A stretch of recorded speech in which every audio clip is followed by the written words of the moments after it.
All right, guys. Well, here we are. It is Tuesday, and last night I thought that I was having a stroke. I went to the hospital. I'm not even joking. I am a hypochondriac, but to be fair, I've done a lot of unhealthy stuff in my life, and this is what had happened. So I get, I have issues with my sinuses and stuff, and one problem with sinus infections, you get really bad headaches. You get these like pulsating headaches. Sounds like German metal music. Daw! And you're like, oh, God, I wish it didn't sound like that in my head right now. No, I mean, I don't know. It's like pulsates. It's very violent. It's horrible. You're sensitive to light. I've been getting those for years. I mean, I think that started like when I was in Victorville and I was like addicted to Wellbutrin. Like all the Wellbutrin addicts, we'd all like just be sitting on some bench with like ice on our head. We gotta stop doing this, dog. Yeah, whew. Not me. I love getting high, bro. And I think that's really where it started because I think that buffer just destroyed my nose. But last night I got a headache on a different level than I've ever had in my life. I mean, it was like the back of my head was numb. I don't know if you've ever had one of those, but it's scary because I don't know, it didn't feel right. So I Googled it and of course it said I was having a stroke. And I was like, babe, call an Uber. She like didn't respond. Of course, I got all dramatic, crawled out of here, like crawled up the stairs. I was like, call an Uber. Like ripped my wife beater off and like threw it on the floor. She's like, are you serious right now? For what? I was like, I need to go to the hospital. I'm having a stroke. She's like, you're not having it. She's like, you're 35. You're not having a stroke. I'm like, dude, you can have a stroke like when you're a teenager. What are you talking about? I'm having one. I can feel it. She's like, if you were having a stroke, you wouldn't be able to tell me about it. I was like, that. So anyway, she ended up calling me an Uber. This dude that picked me up was like 25. He's bumping Demi Lovato. I was like, hey man, can you turn that down? I have a really bad headache. He's like, my car, my rules, dog. I was like, sorry for speaking, man. I won't do it again.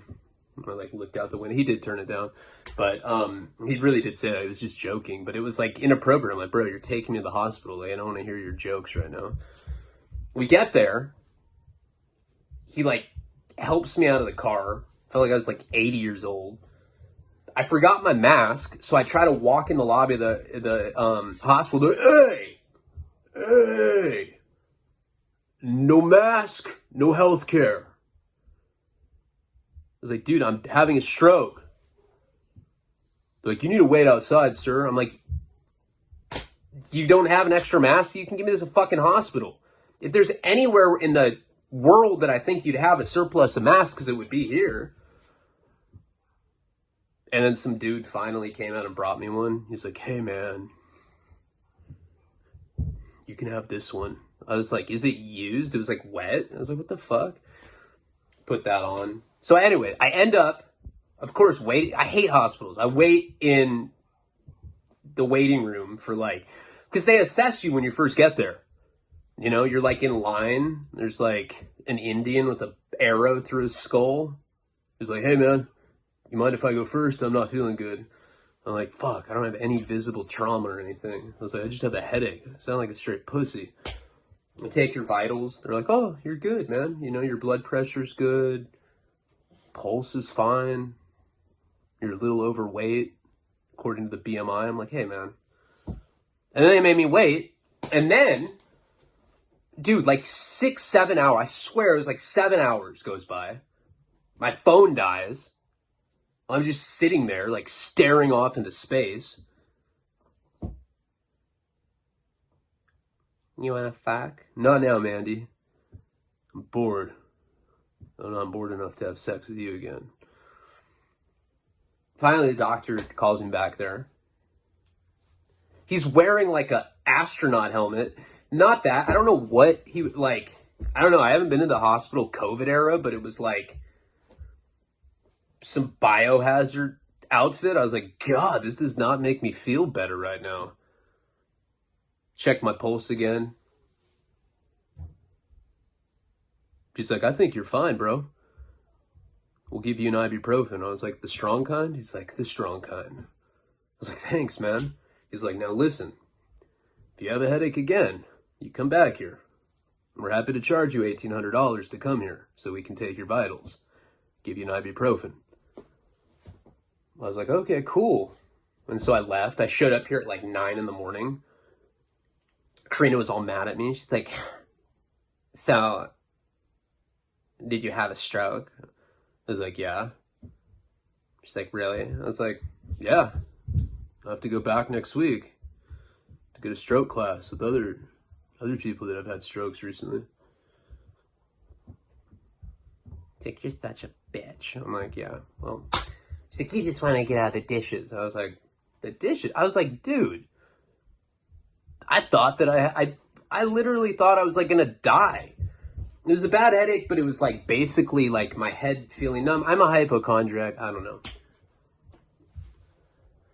So that happened. And we're fighting so bad right now, just over everything. She's hormonal, and she wants to move, and I don't have money like that. It's expensive to move. I come up with like 8 racks because I had bad credit and felonies. Any arrests? Just pimping, drug dealing, wife beating once, but it was a misdemeanor. But yeah, besides that, nah. No. What about you? Oh, yeah. You don't? Okay. Stop judging me then, asshole. And then I don't get the place. Well, yeah, we're fighting. Well, that sucks. But anyway, I checked my email last night, and I realized I had an email from Wes Watson from like 2019. Everybody talks shit about that guy. All the other prison channels. Not me. I think the guy's cool. He's doing his thing, you know? I mean, he's not like my style of guy. He's like a little more too hardcore for me. But yeah, he sent me an email from 2019. I was looking for his phone number to give to somebody else. And I typed it in the Gmail search, and I found it. I think I'm going to call him. What up, dude? What are you doing? Oh, no, nothing. Yeah, I just had a stroke last night. No, I'm good now. All right. All right, I got to go. All right, guys. That's about enough of the introduction. So, you know, that was my day. I'm going to Santa Barbara for 4 days. But I'll be doing stuff up there for sure. It's just, I don't know what's up with me lately. I just, you know, I will say this, I don't feel like depressed or anything, and I'm happy. I'd rather have physical shit going on than depression. Depression's just the worst feeling ever. I don't have that, you know. I'm looking forward. Nico's 3rd birthday is on Friday. I'm looking forward to going to see my parents and spending the holiday, or, you know, his birthday with them. And then Karina's birthday is the 19th. I got her a bunch of sex toys last night. And she's probably gonna be like, yeah, I don't fuck dudes that have strokes. All right. We'll try again next year. All right, guys. Let's get into the story. I need a haircut, too, dude. I need a shave. Karina, I gotta say this. This is the last thing I'll say, and then we'll get into the story. The other day, I feel bad, like, going into my sex life on here. Especially when people told me I was, like, a creep for talking about sex. But, it's generally something I wouldn't do. I just, you know, I don't know. There's a lot of content there. But, we're like watching something. We never watch it ever, but this particular day we were midday. You know, usually Nico has something on usually he's watching like a cartoon or something. And he was asleep, and I was like, babe, I'm trying to get my dick sucked right now. And she's like, have you showered? Because it usually stinks. I was like, nah, yeah. I was like, I haven't showered, but I don't think it smells that bad. So she gave me a blow. We're all adults here. She sucked my dick. And I was like, hey, how does it smell? She's like bum piss. And I was like, I'm sorry, babe. I love you. I'm glad that we connect emotionally. It's not about looks with us. But we were driving last night before the little hospital debacle. We were going to get food. And she's like, did you tell him how your dick smelled like bum piss? I was like, no. And she's like, I'm shocked. She's like, that's the kind of thing that I would think you would like say right away on a story or a monologue. It was a pretty funny thing that she said. She has her moments. All right, let's get into the story. So this is kind of a little interesting period of my life. Started talking about it with the house. You know, it was like a new series because I was just getting bored with Shaky Jake. Although I can always kind of return and just zigzag. I think the best approach is just to do stories that I feel like doing. I think they turn out the best that way. There was this period that I'm talking about right now was when I first started working for Spike. I went through a lot of really crazy ass adventures during that period. I don't know if I could make like an entire series out of it, but I was thinking about it and I remembered some things that I don't think I've ever told you guys about. And then we're going to return to where we left off in the last storyline, but let me explain this. This is pretty interesting stuff. So I kind of became Adam's number one guy, you know, after his connection, I'll say like it's a drug dealer. After he hanged himself, you know, I was really the only guy that had connections with various sources of content. The reason that I did was, you know, I grew up in Santa Barbara, and in Santa Barbara, it's like considered definitely like one of the skateboarding meccas of the United States. You know, Powell Peralta Skateboards is located there. Shorty Skateboards is located there. And we had other companies as well when I was growing up, but Shorty's and Powell were the big ones. And, you know, because of that, the skateboarding culture was always just really, you couldn't get away from it. I mean, I grew up skateboarding, so I was definitely like immersed in that culture to begin with, but I hung out with people that were professional skate video filmers, you know, photographers. They would make skate videos, worked for Shorties in particular. I don't know if you guys know anything about skateboarding, but there was a video called Fulfill the Dream that came out in '98. That was definitely like my video, my favorite video. And two of the guys that were in it, Jesse Sylvie, Sammy Baptista, they were kids. They were like my age and they were from Santa Barbara. So it was always like kind of cool rooting for them. It's like rooting for your home team football team. Yeah, your home team football team. That sounds cool. When I got older, you know, these guys, you know, a lot of the pro skaters, unfortunately with that particular industry, I know a shitload of pro skaters. To this day, I know a lot. I love skateboarding. I still watch it all the time. But unfortunately, what happens with an industry like that is that there's no structure.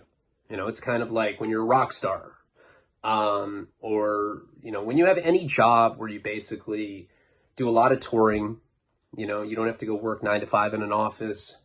When you don't have structure like that, a lot of these guys fall to addiction. Huge problem in the skateboarding industry, much more so then than it is now. I think now because Nike's involved, New Balance, all these like bigger companies, I think that it's gotten corporatized. So people take it more seriously because you can make millions of dollars skateboarding. You know, back in the day, you didn't make money like that. So people were like literally professional skateboarders and like smoking crack, like while they were professional skating, like smoking. And they like have one like leg in the air as they like roll down the street. So I hung out with a lot of these kind of guys, right? And when I started working for Adam, I would ask them if they had footage because skateboarders have good footage. The reason being is that it's essentially illegal, you know? There's no skateboarding signs everywhere, you know, because it fucks up handrails, ledges, curbs, whatever.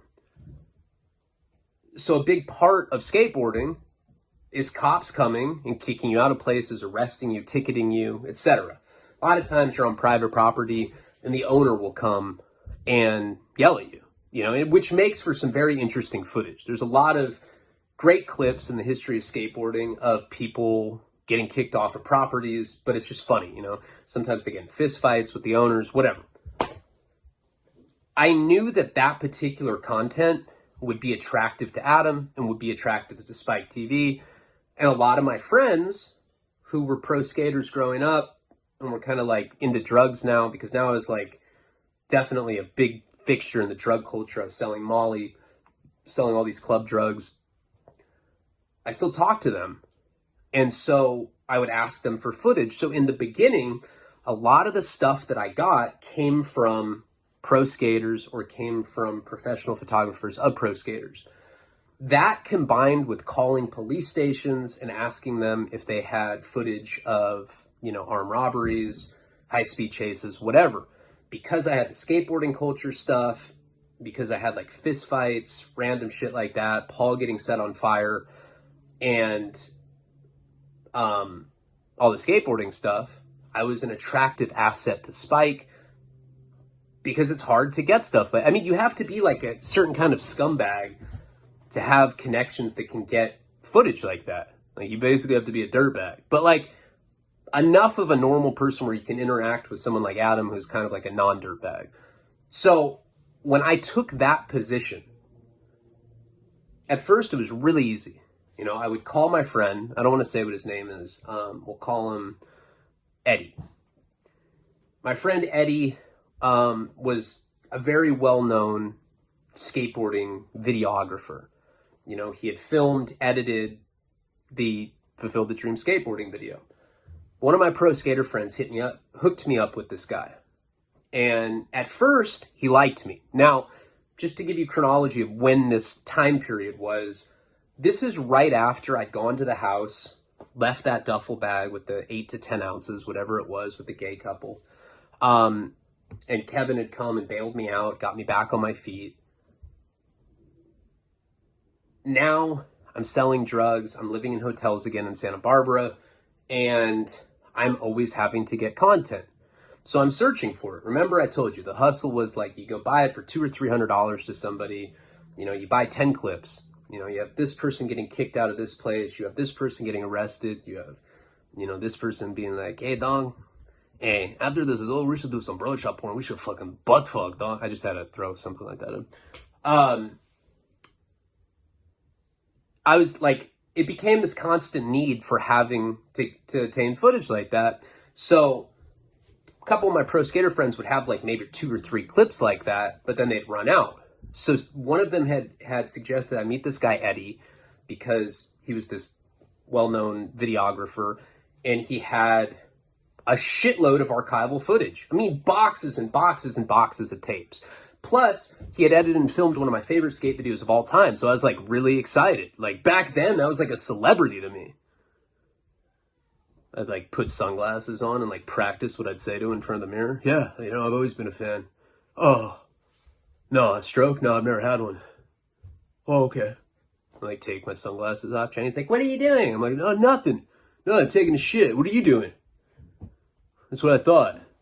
So I was like excited to meet this guy. So I get his phone number. I kind of explain to him, I get down. I say, hey, my name's Ryan Leone.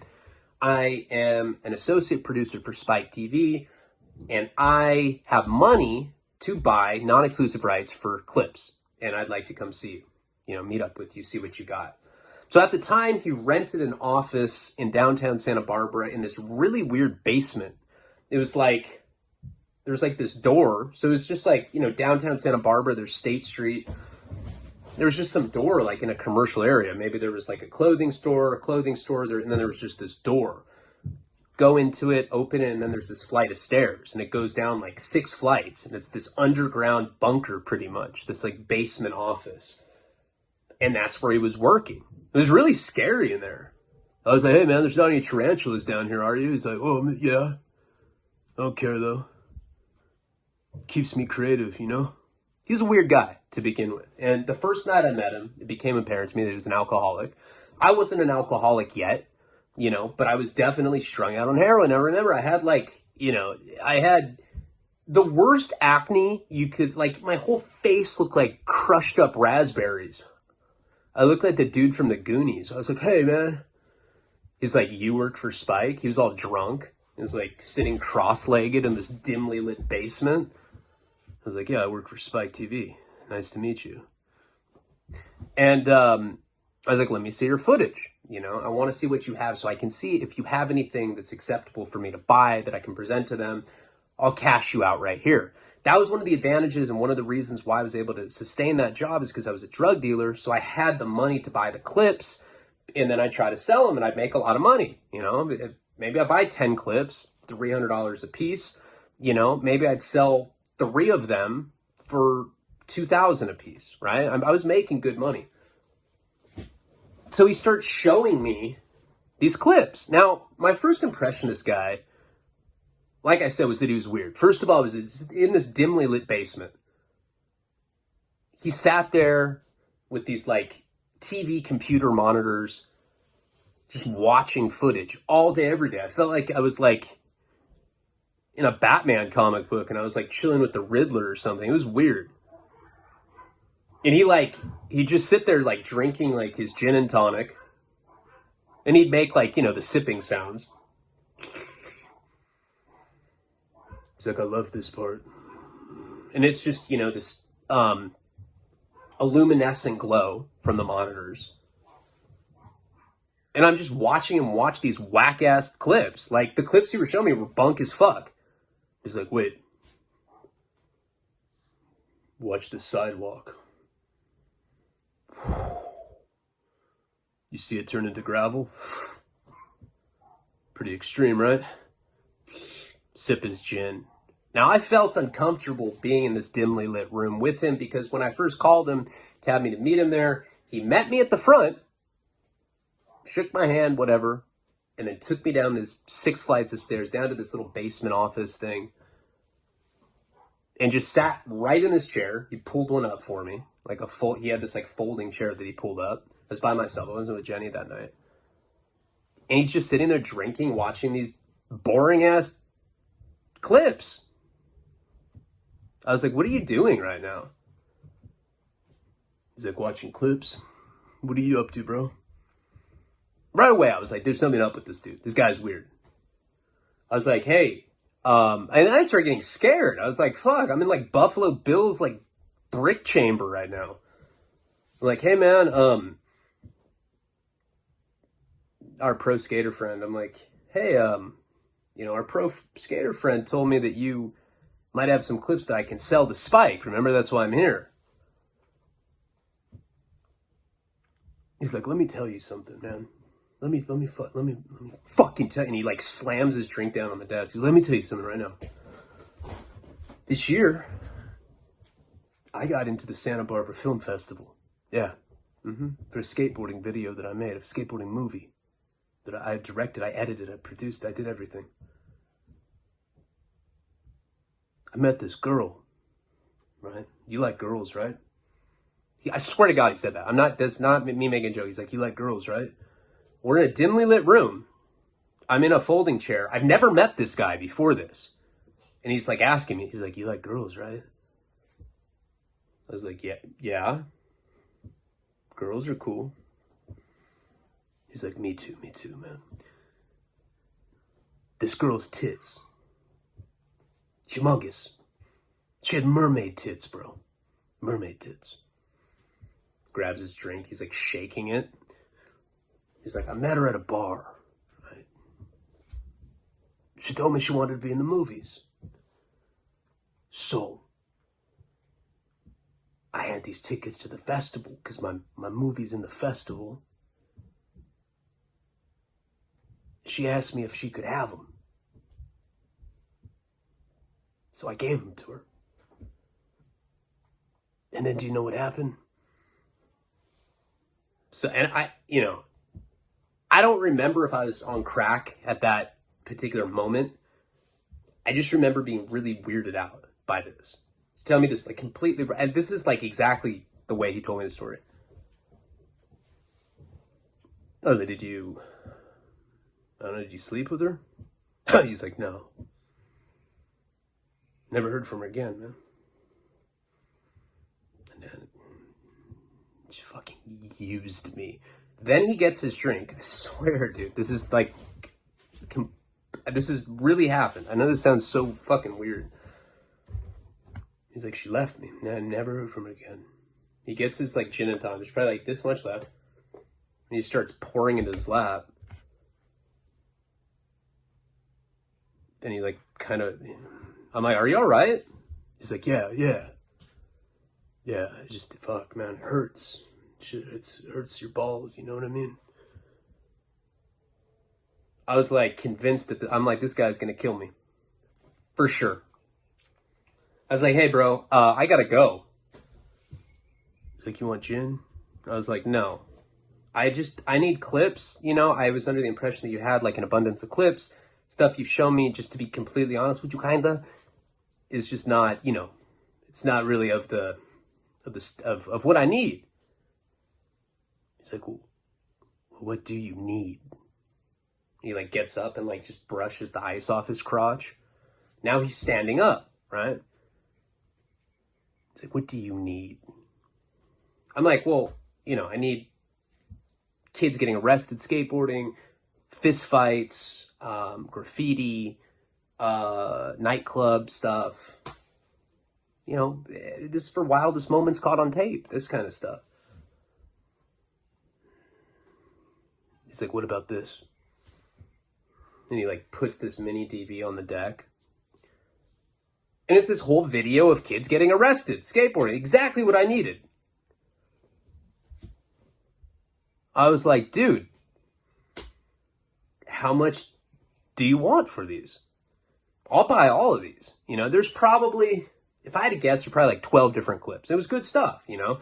It's kids getting tackled on lawns and like people getting arrested, shit like that. He's like, oh, nah, your money's no good here, man. I just needed someone to talk to. I was like, oh, that's sick. So I can have the footage? He's like, oh, nah. I didn't say that.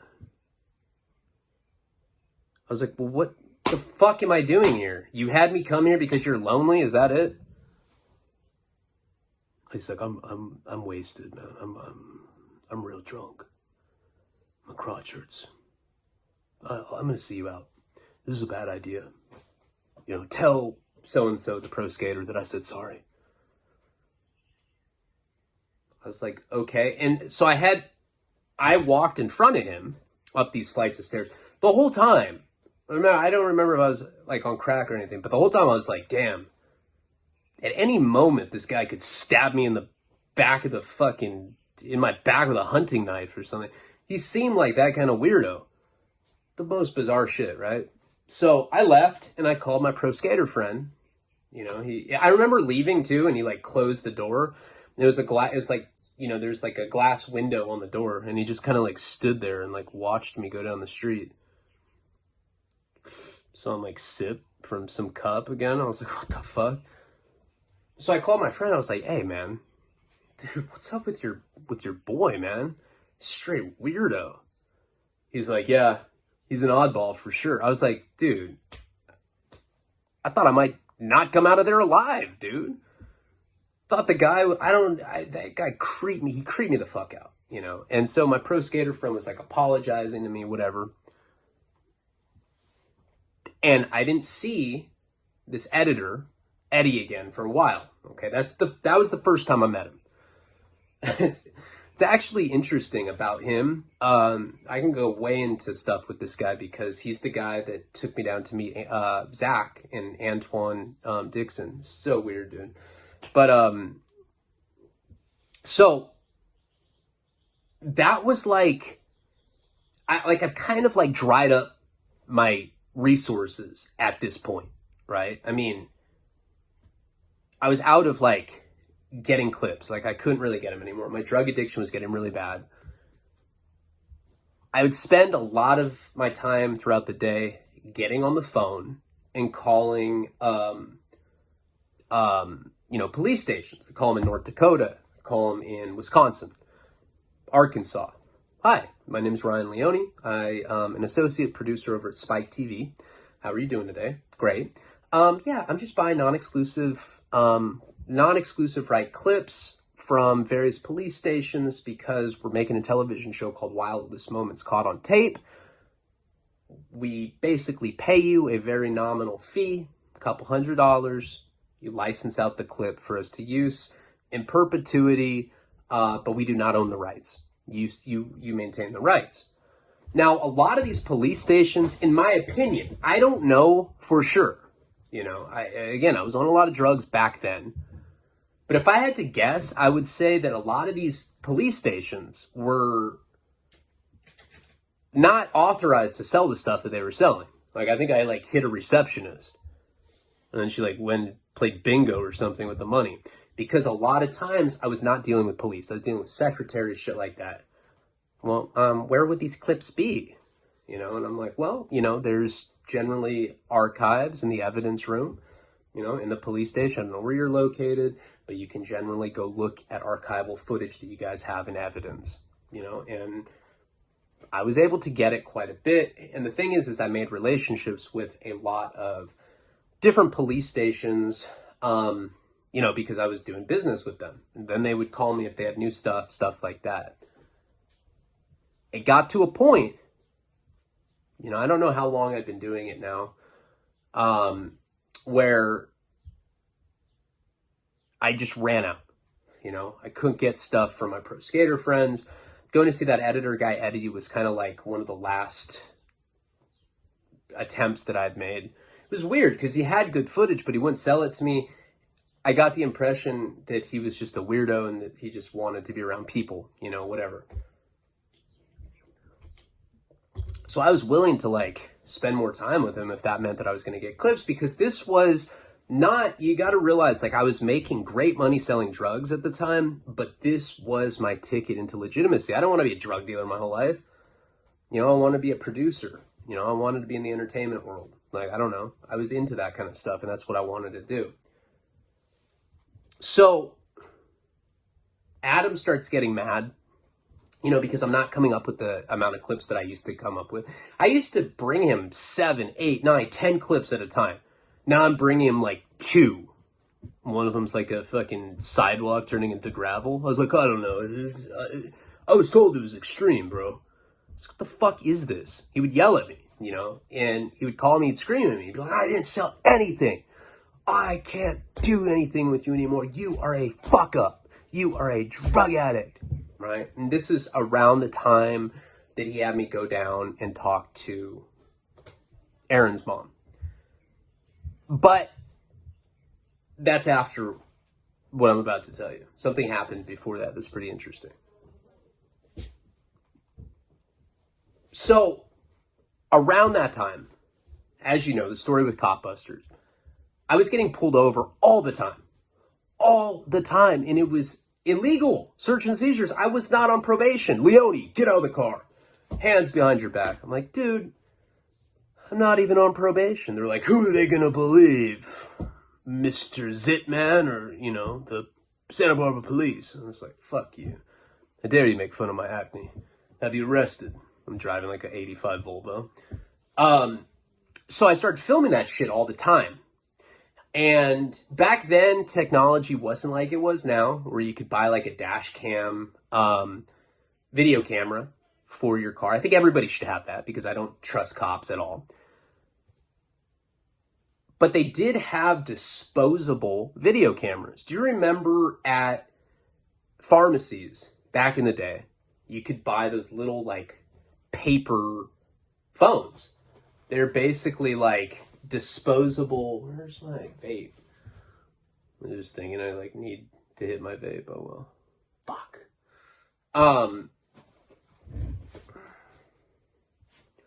They had those little disposable cameras where you could take still photos. And then you'd like go get them developed. I can't believe how bunk technology used to be. But anyway, they also had disposable video cameras.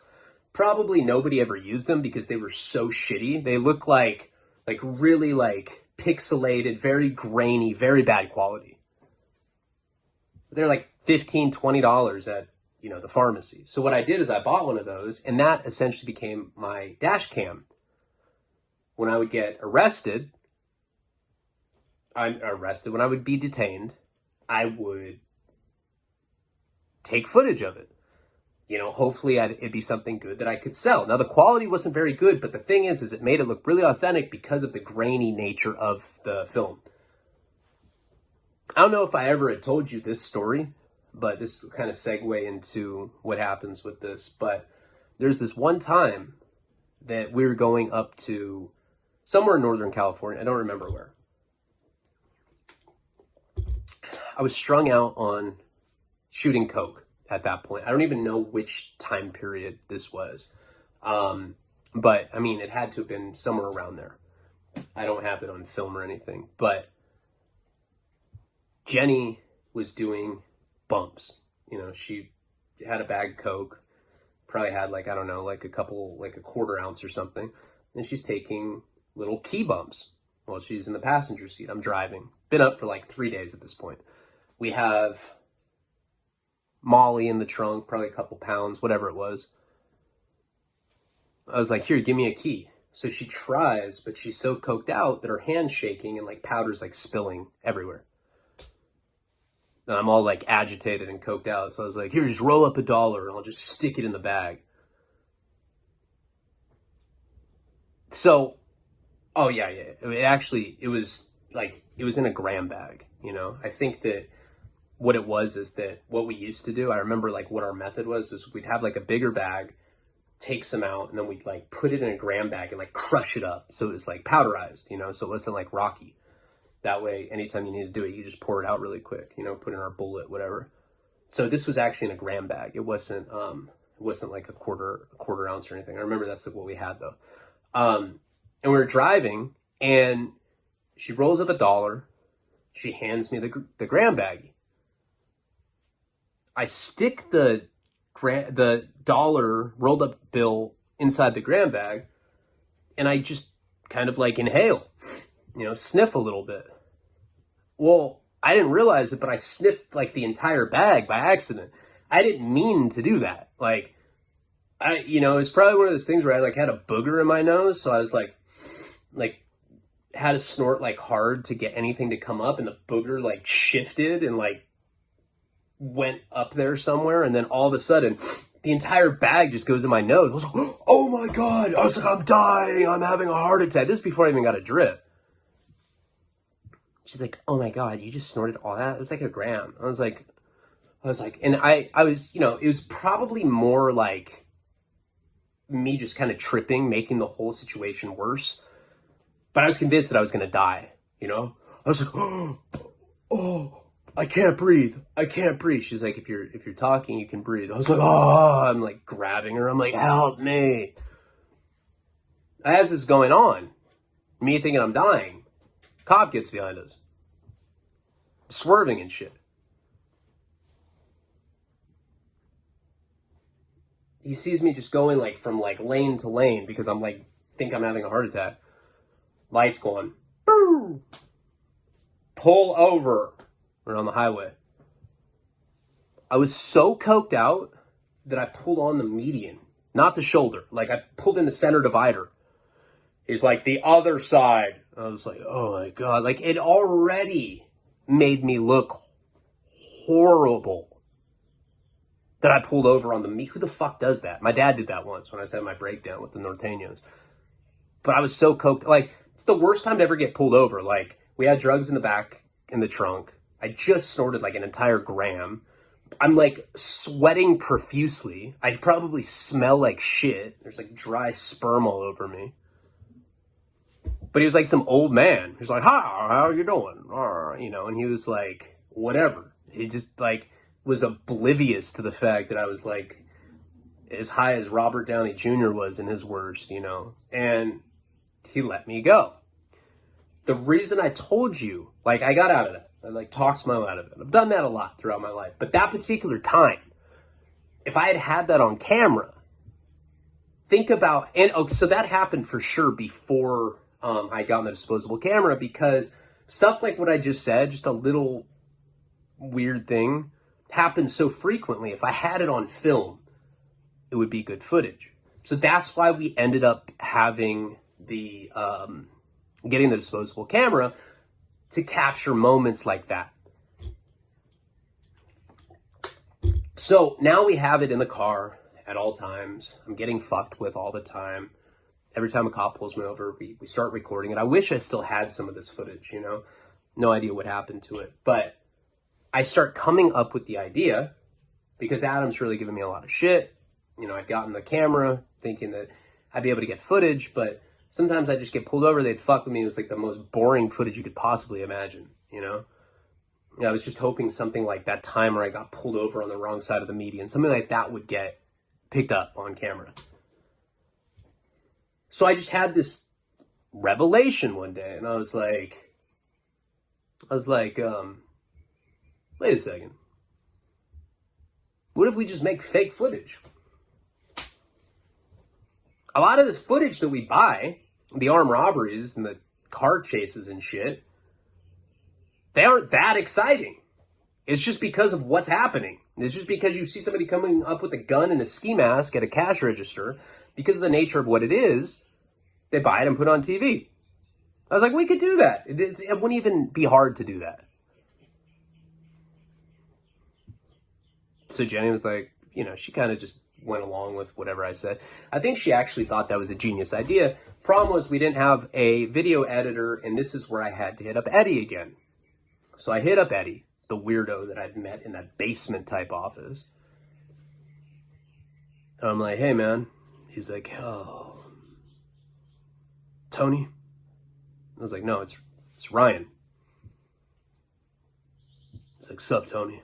I'm like, yo, man, listen to me. This guy was so hard to talk to. I was like, look, okay, got an idea. I need you to start editing footage for me.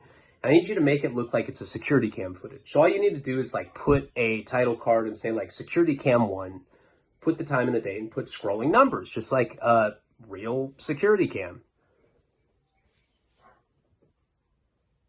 He's like, yeah, all right, Tony. I'll do anything for you, dog. Like, thanks, Eddie. So he had agreed to do it. Like, we didn't come up with a price, but that was my whole concept. I was like, look, like, how hard would it be for an editor to add security cam 1, the date, the time, scrolling time, you know, just like what you'd see on a real security cam. I bought these kind of clips all the time. So my mom owned a store back then. One of the clips that we had done, we had somebody put on a ski mask, go up with a gun, rob her, and I stood up on a ladder with my disposable camera. I filmed it, and that was one of the clips, right? Looked super real. They couldn't tell the difference, you know? And I had ended up bringing that to Eddie. Surprisingly, he just did it. I sat down with him. He's like, all right, there you go. I was like, how much do I owe you? He's like, $500. I'm like, $500 for adding a fucking title card? Are you serious? So I'm just joking, dude. Give me $10. It's so weird. I was like, okay.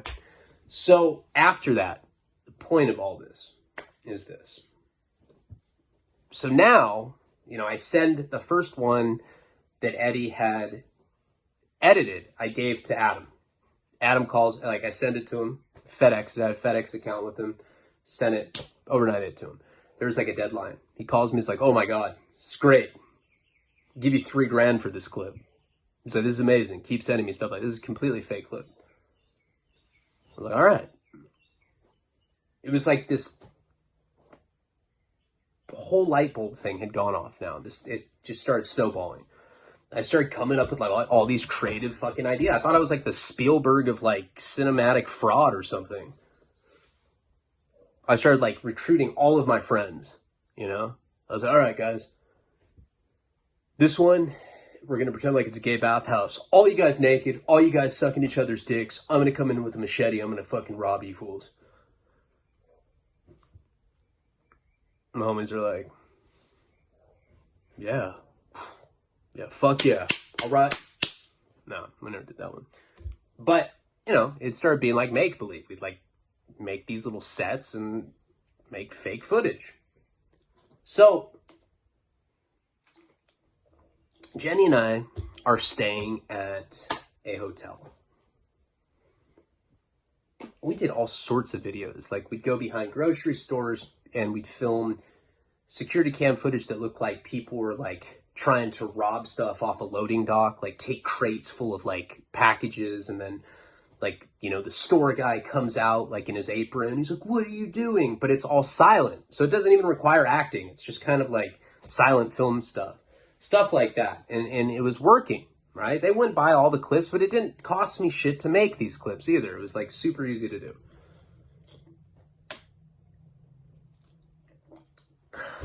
So Adam asks me for a kidnapping video. He's like, hey, do you have any security cam footage of a kidnapping? I was like, well, you know, I got some gangster ass friends that might have stuff like that. Are you talking about like an actual kid or just like somebody being taken? He's like, oh, no. We can't do kids. It's got to be like kidnapping an adult. Do you have anything like that? I'm like writing it down. I was like, yeah. Do you want the kidnappers to be black, white? Oh, Asian. Okay. Mm-hmm. Oh, yeah, no. I don't know. I'm just going to give the specs to my friends, see what I can find. I got you. He's like, thanks, man. It's good to have you, bring quality content back. Okay, so what I do, we're staying at this hotel, and now I have this idea in my mind that I have to come up with a kidnapping video. I'm trying to think of the best way to do it, and what I came up with was to have security cam footage of somebody trying to dump a body, right? Somebody trying to dump a body behind a grocery store. I forget where it's the back of something, like some mall or something, where the dumpsters were, loading docks, and they're trying to dump the body, and the dude's alive, and they freak out and run away, try to make it look super convincing. You understand what I'm saying? It'd be security cam footage, a car would back up, a dude would would open the trunk to get rid of this body, and the person would be alive, thrashing, and then the guy just runs away and leaves him there. It's just the security cam footage of it. It's like a botched kidnapping or whatever. They thought the dude was dead. I don't know. I was smoking a lot of crack back then. So I had to recruit people to do this. I needed a bunch of people. And this is the problem. A lot of my friends were willing to make these fake videos with me, but I started running out of people to use. I couldn't use the same. Pretty coincidental if the same lady's getting robbed at every fucking convenience store. Pretty convincing if it's pretty easy to tell that it's fake if you see the reoccurring people. So I had to start recruiting new people. At this hotel, I see this group of white guys, southern white guys, short shorts, crew cut, military brat dudes. They're in the parking lot. I'm smoking a cigarette and I see him. I was like, hey guys. Oh, hey now. Fucking love California, man. You know who we saw yesterday? Pamela Anderson. I was like, where'd you see her? Oh, on TV. We didn't really see her. We hadn't seen nobody famous yet, but that's why we're out here. You know what I mean? We're from the military. We're from Arkansas. I was like, no shit. These guys were perfect. These guys didn't look like any of my friends. See, my friends that I had back then were all junkies and shit. So it's these videos that we would make, it looked convincing to the people that were doing the crimes, but not for the victims. These guys look completely different than anybody I'd ever filmed. They were all pretty buff, military guys or whatever. Very friendly at first. They seemed like nice guys. I think some of them were even, but I tell them that I'm a producer. They had made this little aside about Pamela Anderson. So I already knew that they were these people that were all into the movie celebrity culture of California. And I was trying to play on that. I was like, hey, look, I'm a producer for Spike TV and I'm actually filming a television show. Was wondering if you guys would be interested in being the stars of it, huh? I must have looked ridiculous as the Goonie acne guy, but one of them's like, no shit, television, huh? You think that'll get us some pussy, man? All we want's pussy. We've been on the base for so long, man. We haven't had a woman for 6 or 7 days, man. And then we're finally on vacation. We're finally away from the base. I'm sick of fucking bitches with buzz cuts. You know what I mean? I just want some pussy. I was like, look, man, check this out. This is my hometown. I'm from here. Producer now for Spike. I'll tell you what. I know a bunch of girls, and I will set you guys up with some girls if you guys do this for me for free. You'll set up us with girls if we did the television show. Will you tell the girls that we was in the television show? I was like, of course I will, man.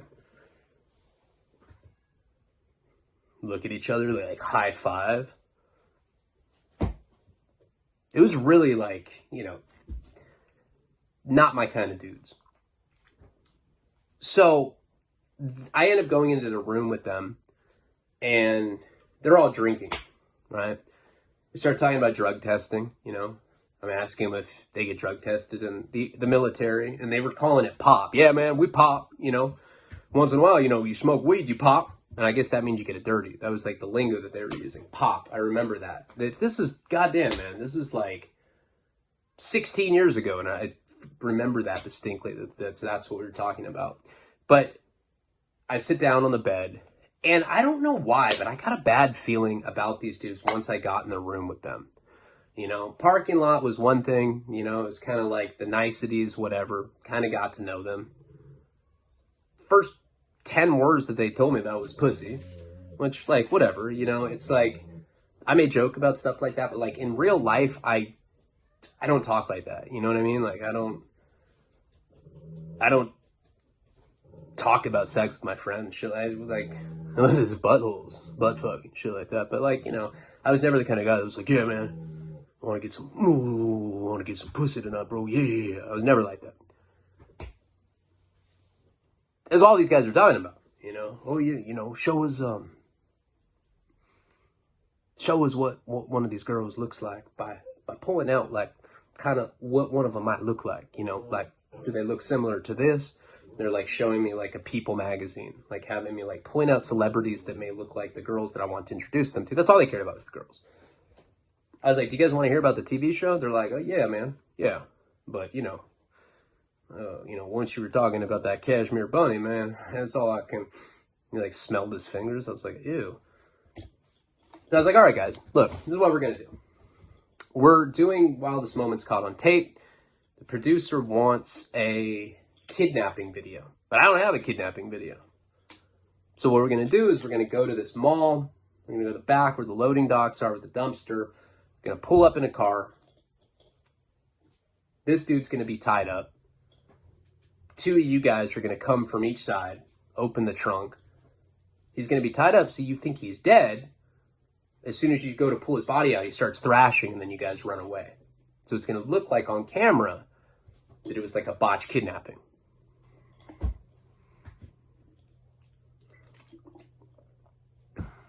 They're like, fuck yeah, man. That sounds fucking amazing, man. I love California. So we kind of go over it. I sketch it out. What's going to happen. Bring Jenny around them. You know, they were not disrespectful to her or anything, but, you know, these were like frat boy types. So we end up going to this, you know, the back of this spot, whatever. We film it. We do like a few takes. Looks completely unconvincing, by the way. Like, once we actually put it into practice, the kidnapping thing, it just looked ridiculous. It looked fake, you know? It's funny, you see a lot of stuff nowadays on the internet, stuff like this, you know? But back then, I don't know how much fake stuff versus real stuff there was, or fake stuff that was presenting itself as reality.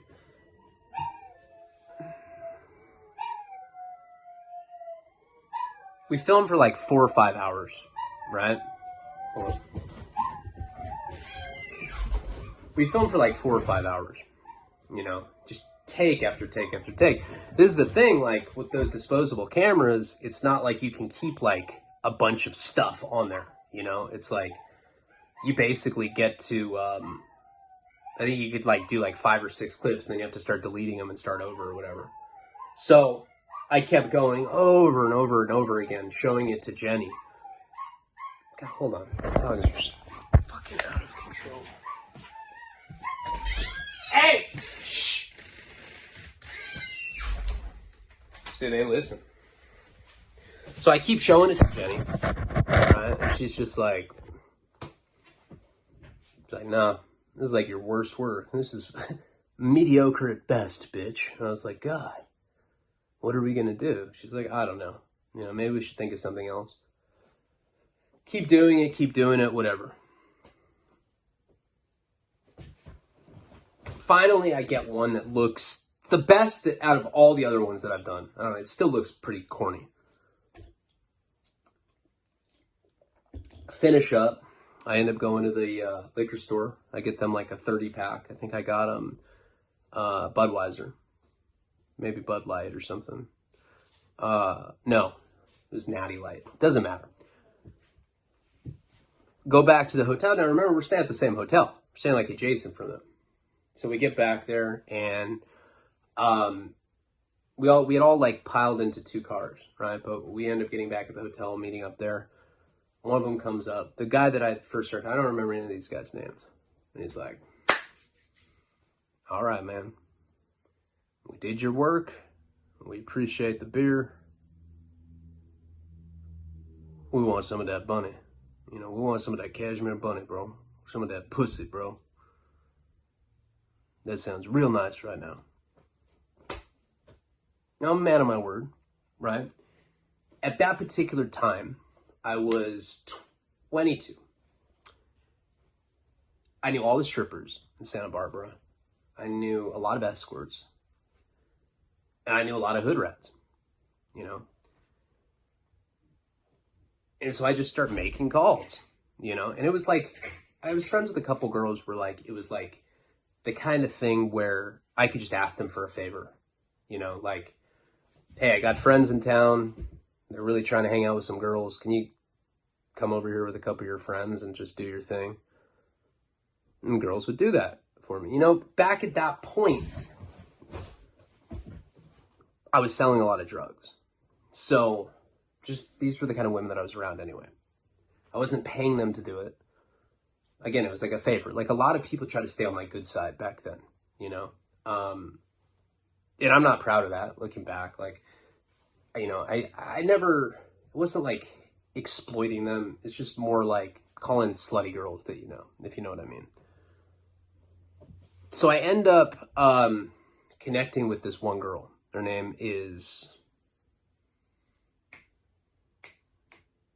trying to think of a fake name. So I end up connecting with this girl named Ashlyn, right? And Ashlyn was surprisingly enough, I wasn't calling these girls in front of these guys, right? It's like, yeah, let me go to my room. Let me call some of my friends. I asked Jenny, I was like, you have any girls you can hook them up with? She's like, all the hoes. I was like, all right. I called a bunch of like the low-hanging fruit, so to speak, girls that would just be like, oh yeah, free beer, dudes from the military, I'm there. Some dude, the gay psychic, like, can I cruise too? No, George, you gotta stay. The easier ones didn't pick up. This girl, Ashlyn, did. Now, Ashlyn was not, if I had to go through my phone list and I had to think of like sluttiest girls, 1 being, the sluttiest, 10 being prude, say this girl was like a 7, right?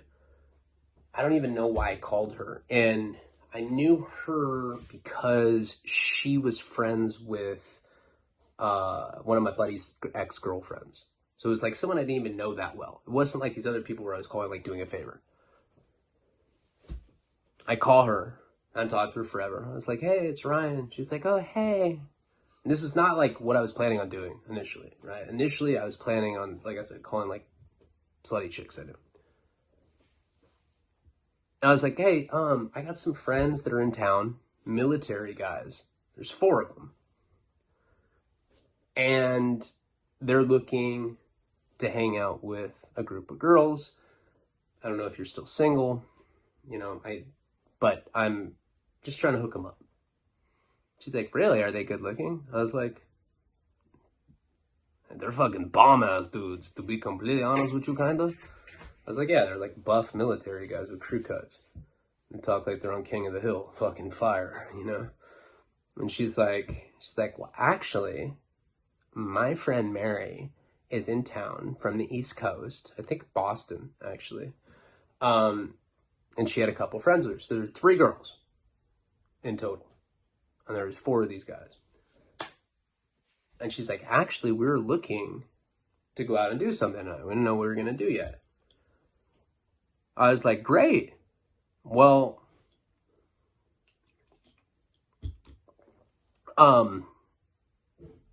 why don't you come over to my hotel? I'm with Jenny. Love to see you. Can have some drinks or whatever. Bring your friends. I'll introduce you to these guys. It's like, yeah, okay, cool. Now, I had no idea what her friends looked like. Right? I only knew what she looked like. And she was decent. So I go and I tell these guys. I'm like, hey, I called my friend Ashlyn. She's got 3 girls with her. Or 2 girls with her. 3 girls in total. But they're down to hang out. And now I thought this would have made these guys happy. And that was the first, red flag. Willem's like, nah, man. Nah. You said you said you'd have a bitch for all of us, dog. You going back on your fucking word? Your word's poo-poo, fool. He didn't say it like that. But he was upset. I think he was saying that I was going back on my word, whatever. Dude, come on. The chances that you're going to call a girl and, have her bring a group of other girls that, you've never met before over are pretty fucking slim. I was, all, proud of me. And this guy was, all mad. Now, granted, they'd been drinking all day at this point. But he seemed disappointed. He's like, and I'm always the one that gets asked out of this shit, man. He was definitely, the fuggliest one of them. So I understood, I guess, why he was mad. But he was pissed off. Other dudes were all happy. The other guys look like Backstreet Boys, So I was like, do you want him to still come or not? He's like, I guess, man. Fuck. Should have taken goddamn money for this, man. This is bullshit. Whatever. So later that night, that we had filmed for 5-6 hours. And we probably came and hung out at the hotel for a few hours. I don't know. Whenever they ended up showing up, it was pretty late. It was I know we could still get alcohol. It was sometime before 2. But it was still late. Come over. They're hanging out in my room first. With Jenny and us. Drinking, hanging out with them. And